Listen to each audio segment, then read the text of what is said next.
We're speaking with Paul Allen about Citizen Portal. I mean, this guy's founded Ancestry.com, and he's helped people learn their heritage and understand their heritage.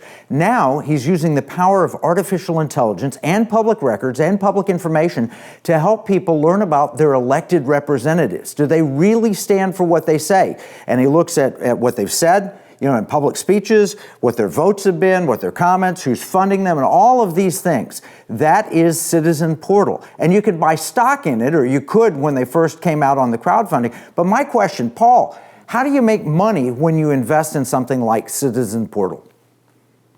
It has the same business model as Ancestry.com did, which was, let's give away a lot of valuable information and content for free outside of what you call the paywall.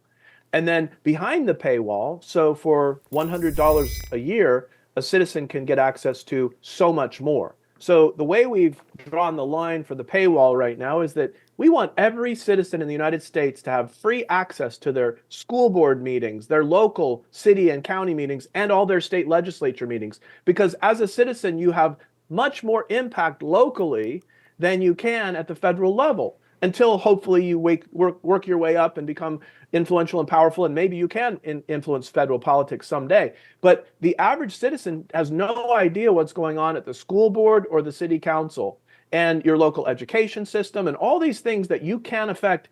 And if you don't affect them, it could harm your family or your livelihood. And so if we abdicate our responsibility, if we don't show up, if we don't participate in self-government, then somebody else is making the rules.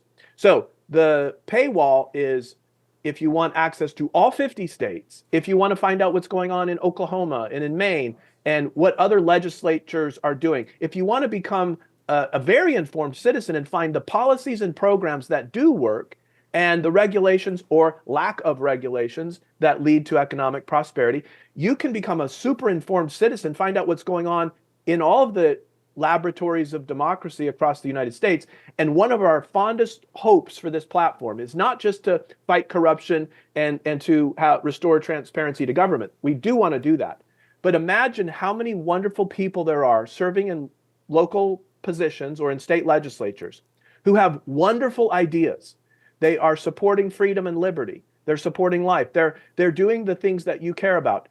And if we can find instances where the rules they've made or the policies or the budget they've spent is impacting society for good in the ways that we value, then you could then advocate to take what Oklahoma City is doing and bring it to your city. Like, I just think the laboratories of democracy, we are not shining a light on the things that are working to improve mental health or reduce homelessness or boost economic growth through pro-entrepreneur and pro-investor policies.